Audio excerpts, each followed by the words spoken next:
Really it is. And I like the brushed look. This is aluminum, single piece here. They've reduced the amount of polycarbonate, so just little bits on it. 90% metal. Stunning, gorgeous, unique looking. It doesn't look like an iPhone or anything else. So when it comes to something that gives you that kind of ooh, ah, kind of Rolex high, this would be a phone that does that, just like the iPhone also just gives you that really high quality feel. And these are personal devices, and it's understandable if you want to have a nice quality piece of hardware. So there's that. Obviously on aesthetics and on materials, the HTC One M8 is going to win, just like the original HTC One beat out the Samsung Galaxy S4 for, well, nice materials. However, keep in mind also, metal is cold in the winter. If you live in Wisconsin or Michigan, Vermont, you know where you live, Alaska, goodness knows, this is not going to be the most comfortable thing to pick up and hold in the wintertime. It's also a bit slipperier. It's pretty comfortable. They got nice curves on it with a little enough straight edge on here that you can hold on to it. Bezels are narrow enough that I find my fingers do wrap around, and occasionally I do things I didn't mean to, and they've made the volume button a little bit more easy to press and thus press accidentally. Samsung, I used to have a lot of problems with some of the Galaxy phones accidentally doing things I didn't want to do all the time. The fact that they actually made the bezel a little bigger has helped with that, so no finger wraparound issue. Not actuating the buttons as easily here. They've really just designed to feel very good in the hand. This is never going to be unpleasant in cold temperatures, so something to keep in mind. Likewise, if you like to game on your phone and you're doing Real Racing 3 for an hour, you're going to feel the heat on the back of a metal phone more than you will here. More importantly, though, than the aesthetics, perhaps for those of you who believe that function is more important than form, we still have the great Samsung removable battery feature here. So take that back off. There's our 2800 milliamp battery in here and our micro SD card slot on top of the micro SIM card slot. So for those of you who like to swap in spares, that's great. Also, that leads into the waterproof nature. Right here we have a rubber gasket. This is a water-resistant phone. Actually, not waterproof. Waterproof is even more strict standard.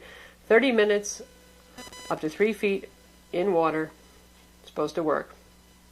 There it is. So it's not that all of us take a bath with our phone intentionally, but accidentally. Sometimes we do. You get caught out in a rainstorm here in Texas. It can rain pretty darn hard.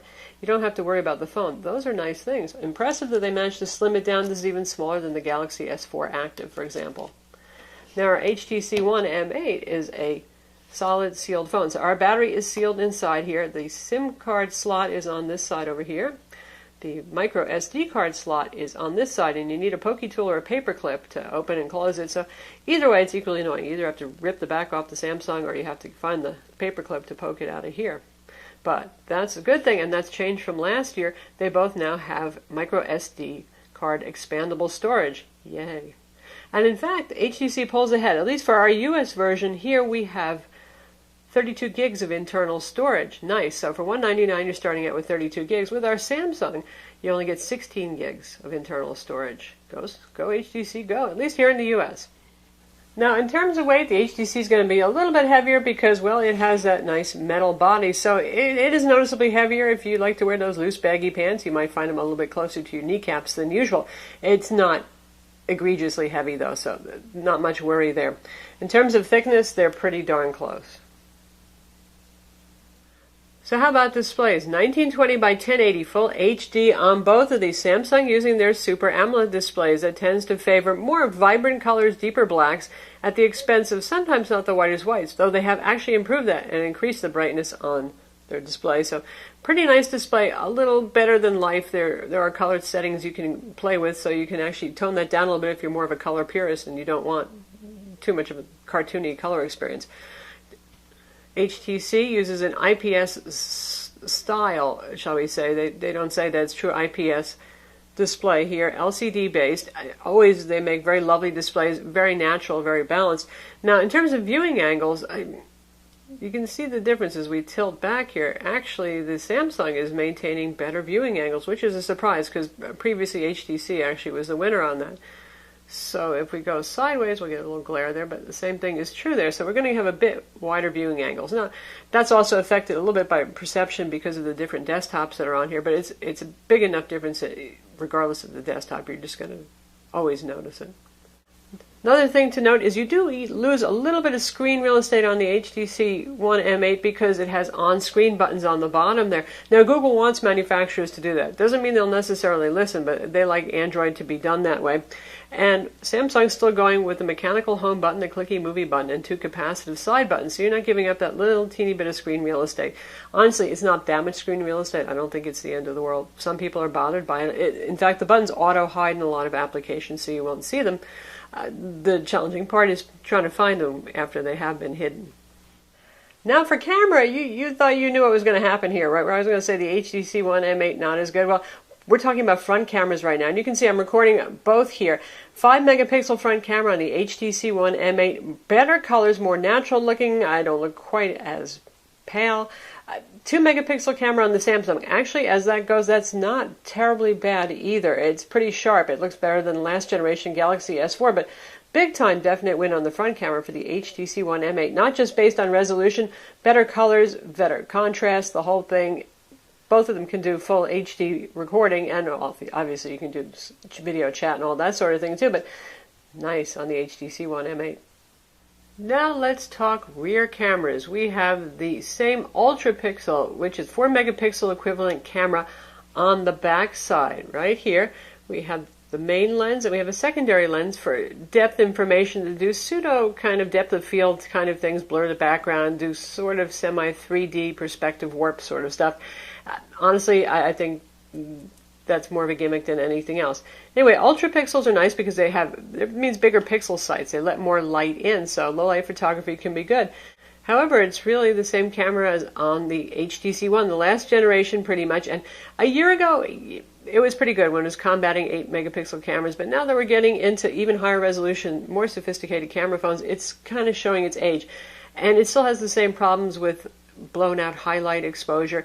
Now, images taken in the dark do capture a lot of detail. They capture a lot of noise too, but you will resolve more detail than on the Samsung, which tends to show more black spots. But for anything other than nighttime shots, I would prefer the Samsung. 16 megapixel camera on that can shoot up to 4K video. Now, 4K isn't everything in the world. It's still a phone and all that, but it is pretty sharp relative to full HD video. And how about the interface too? So here, this is the HTC One, very minimalist thing. So some things are pretty obvious. You got your EVs, your auto white balance, and stuff like that. So what do you want to do if you want to switch front and back camera? We're all used to the little arrow switchy picture there, and different buttons for camera versus video. Well, in this case, you actually have to tap on that thing. They do a lot of those little subtle hiding things, and I never thought I'd say this, but sort of I really appreciate Samsung. Kind of everything's right in your face and it's intuitive. They may have a million more settings than anybody's ever going to want, but the main settings are easy to find. Anyway, that's really a matter of personal preference, and you know what kind of UI you prefer best.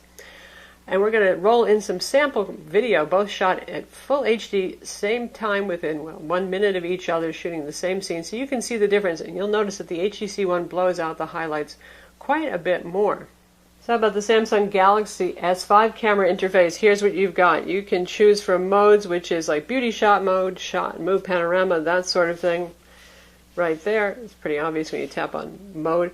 Camera versus video, flash control right there. Switching front and rear cameras.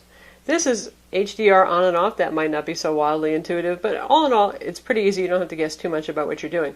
And here, you know, Samsung, there's a million more settings. Now, you enthusiastic photographer types will enjoy having all those sorts of settings right there.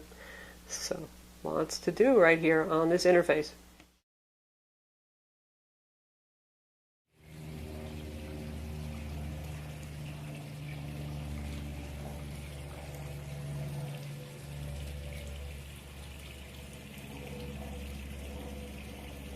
This is the HTC One M8.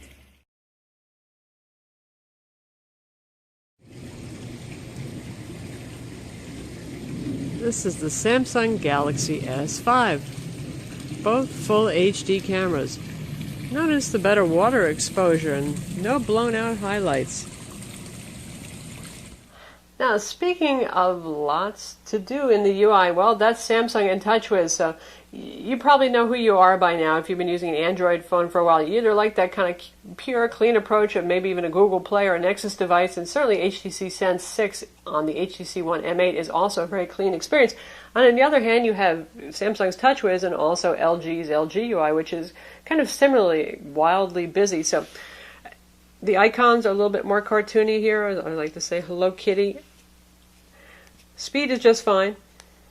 TouchWiz is not bogging things down. Their new settings is kind of weird. Now, this stuff is just fine, but when you get into the full settings, there's their new settings thing, like 60 items to scroll through there.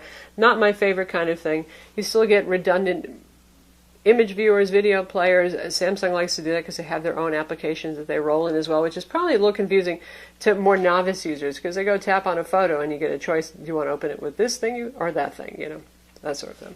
So TouchWiz is as ever busy. They have cleaned it up. They have made it a little bit less overbearing. It really doesn't weigh on the phone, but that is what it is. Now, for those of you who really like the phone, but you don't like that experience, of course, you can put on something like Nova Launcher or one of the other third-party launchers that does hide this. But you will lose some of the nice features, too, like the multitasking UI, the draggable, transparent video player, that sort of stuff. So there's some good Samsung stuff going on. It's just too bad you have to throw away it all if you use a third-party launcher, potentially.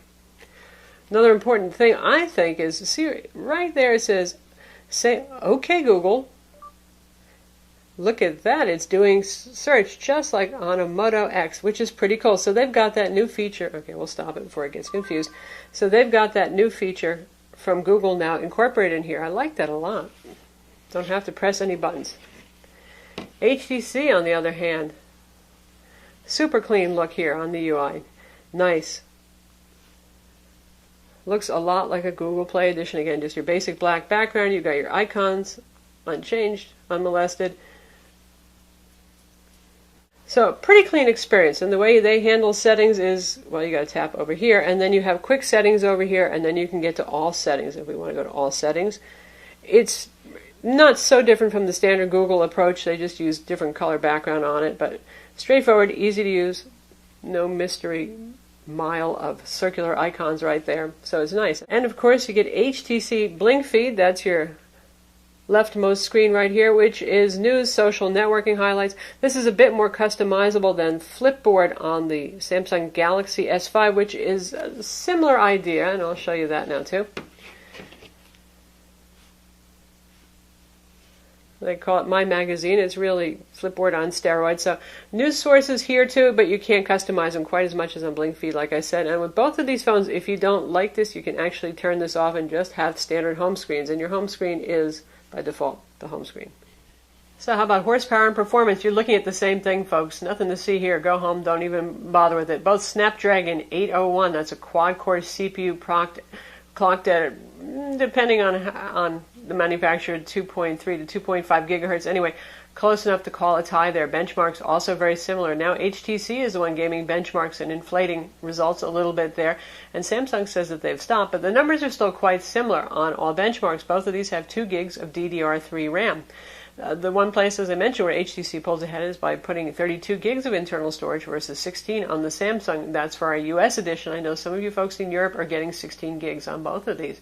Equally capable of playing 3D games, anything demanding that you want to do with the phones. They got the horsepower. They both feel fast and fluid. Now, Samsung does fight back a little bit with the fact that they hack Android to allow app installation, or you can move apps rather to SD cards, and that works for not with system apps, but with other apps like games and stuff like that. Generally speaking, it works pretty reliably, so you can ameliorate the problem with having only 16 gigs of storage and 11 gigs available by doing that. Battery life, it's another tie right here. Both of these have high capacity batteries. Samsung has a removable battery. Of course, you can get those external battery packs. We've reviewed lots of those on Mobile Tech Review, so you're not totally out of juice with something like the HTC One M8 or any other phone with a battery that's sealed inside. But beyond that, you're looking at high capacity batteries, the new very power frugal Snapdragon 801 CPU, and they're both running at least a day on a charge with moderate use, maybe even a day and a half, to be honest. And that equals about 8 hours of actual screen on time. That's pretty impressive stuff. So both of these are real Energizer bunnies. Both of these have extreme power saving modes. They go about the problem in a different way. So if you're on your last leg, you only got 10% juice left, and you want to make sure the phone doesn't die on you completely, you can